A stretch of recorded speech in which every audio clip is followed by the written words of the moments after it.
MPFL medial पैटेलोफेमोरल ligament क्या होता है?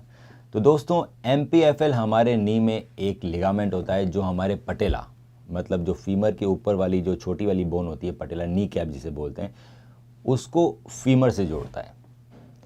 MPFL टीयर पटेलर डिसलोकेशन के बाद हो जाता है। तो दोस्तों अगर आपका पटेला डिसलोकेशन हुआ है इसका मतलब है कि आपका MPFL टीयर हो चुका है। पटेलर अगर बार बार में डिसलोकेट होता है तो MRI के अंदर MPFL टीयर लिखा हुआ आता है। एक बार MPFL दोस्तों टीयर हो जाए तो आपका पटेला बार बार में डिसलोकेट होने लगता है। इस कंडीशन को बोलते हैं रिकरेंट पटेलर डिसलोकेशन। जब ये कंडीशन लेके कोई हमारे पास आता है पेशेंट तो हम उसमें MPFL रिकंस्ट्रक्शन का एडवाइस देते हैं। दोस्तों MPFL reconstruction double bundle technique से होता है।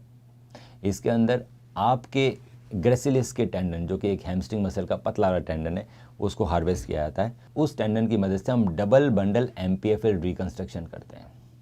दोस्तों ये एक मिनी ओपन सर्जरी है क्योंकि MPFL हमारे जो नी जॉइंट है उसके बाहर का स्ट्रक्चर है वो एक्स्ट्रा आर्टिकुलर है तो इसके अंदर आर्थ्रोस्कोपिक सर्जरी से रिपेयर नहीं होता है।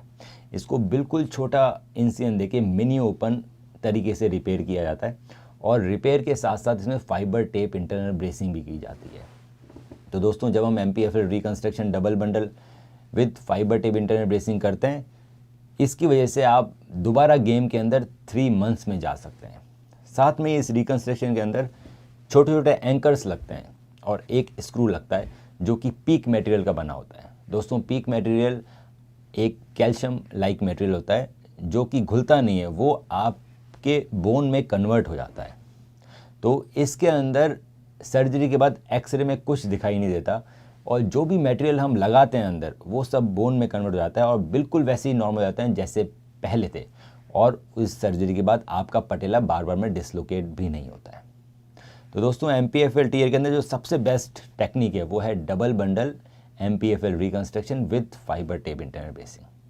अगर आपकी MRI में MPFL टीयर लिखा हुआ है तो आप हमें अपनी MRI भेजिए और हम आपको बताएंगे सबसे बेस्ट तरीका क्या है उसको ठीक करने के लिए। साथ साथ में इसके अंदर ऑपरेशन के बाद कौन कौन सी एक्सरसाइजेज करनी चाहिए वो भी बहुत इंपॉर्टेंट रोल प्ले करती है।